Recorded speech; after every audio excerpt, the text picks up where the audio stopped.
The idea was comforting, a thread of hope that perhaps the divide between them wasn't so impossible to cross. She even let her thoughts drift further into fantasy, imagining that the woman she admired might leave behind something meaningful, a final gesture that would change everything. The dream was fragile, yet it was hers.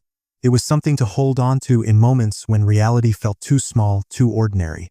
But even as she allowed herself to indulge in these thoughts, the truth remained. Some things existed only in dreams. Joanna had spent years dreaming of escape, and a scholarship to Temple University gave her the freedom she longed for. Moving to Philadelphia meant leaving behind her family's troubles, the endless cycle of her mother's struggles, and the suffocating weight of her past. Though she occasionally accompanied her mother to the hospital, she no longer felt responsible for saving her. Her life became her own, filled with jobs, relationships, and independence. The past felt distant, until the night she saw a familiar face across a bar. The sight of the man startled her. He was real, standing just a few feet away, not merely a figure from her childhood imagination. His posture was slightly awkward, his clothing not as polished as she had once imagined, and his voice was unexpectedly rough and flat. Yet the moment was surreal. He was someone she had once admired from afar, a name from her past she had never expected to encounter in such an ordinary setting. She could have left without a word, letting the moment pass as an odd coincidence. But he approached her. He stood beside her at the bar, close enough that she couldn't ignore him. So, she spoke first, commenting on something trivial, maybe his watch, maybe his drink. He responded, smiling in a way that made her feel as if she had stepped into one of the stories she used to tell herself. They talked, laughter passing easily between them. Then, emboldened by the moment, she took his hand and kissed him.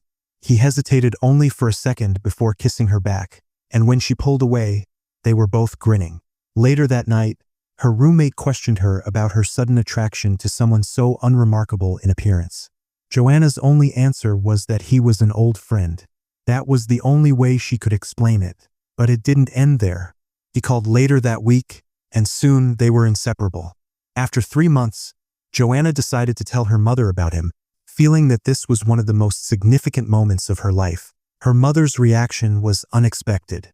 Instead of excitement, she was met with skepticism. "Why would he be interested in you?" she asked. The words stung. She listed petty reasons. Joanna didn't know how to set a table properly or hang pants correctly. The doubts planted a seed of insecurity in Joanna's mind. Was she truly enough for him? Compared to his past relationships, to the seemingly perfect girl from his history, did she measure up? She stared at her reflection, searching for flaws, for reasons to justify her mother's doubt. But then she shook herself out of it. Who cared about such trivial things? He liked her. That was what mattered, and he had proven it in countless ways. His thoughtful gestures, the places he took her, the things he remembered. He wasn't just the person from the magazines she had once admired. He was real, flawed, and human. That made her love him more. When he proposed, it felt like a dream. All those years of wanting, all those fantasies about his world, none of it mattered anymore. He had chosen her, and she had chosen him. But now, as she lay in bed, staring at the ceiling, doubts lingered. Had he truly chosen her out of everyone? Or had they simply fallen into place, the way things sometimes do without clear intention?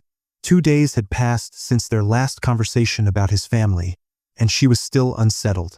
There were things she wanted to ask, things she didn't understand about his past. The mention of an old argument, the shadow of a past relationship.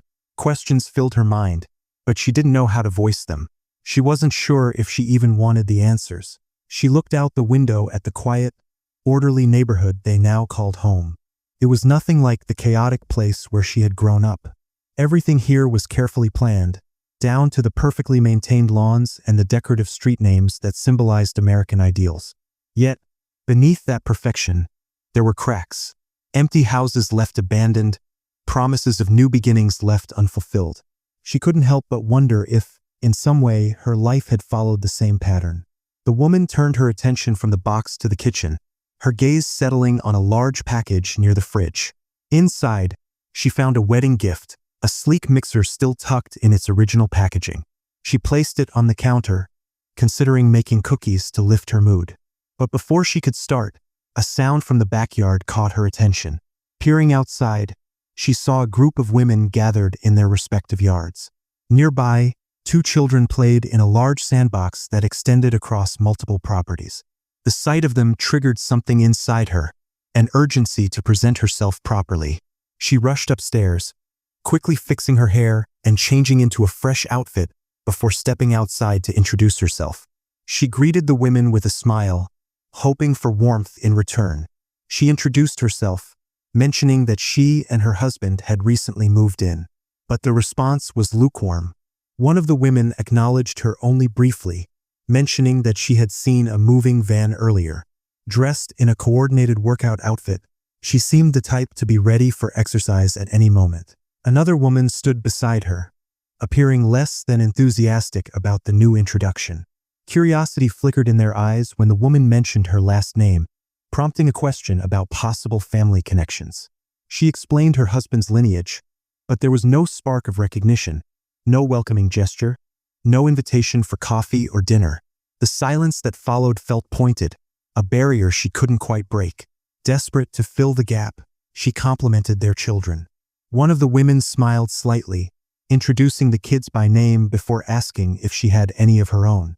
She shook her head, and once again, the conversation stalled into an uncomfortable silence. She considered mentioning her mother-in-law's position at a prestigious school, something that might give her social standing among them. But she hesitated, sensing it wouldn't make a difference. Frustration swelled inside her, and she decided to end the encounter. With a polite farewell, she turned back toward her house, her steps brisker than before. As she re-entered her home, the laughter of the children rang behind her, followed by a gasp. She glanced back briefly but found nothing significant. Shutting the screen door softly, she placed her hands on the cluttered kitchen table. The house felt oppressively silent, a stark contrast to the chaotic, vibrant life she had once known in the city. She longed for that noise, for the comforting hum of traffic and distant voices that had once made her feel connected. Reaching for her phone, she dialed her husband's office. The moment he answered, her voice wavered. She told him about the interaction with the neighbors, how they had made her feel like an outsider. His response, however, was dismissive. He reassured her that they were probably nice, implying she was overreacting. This answer unsettled her. In the city, she had never cared about fitting in, but here, something felt different.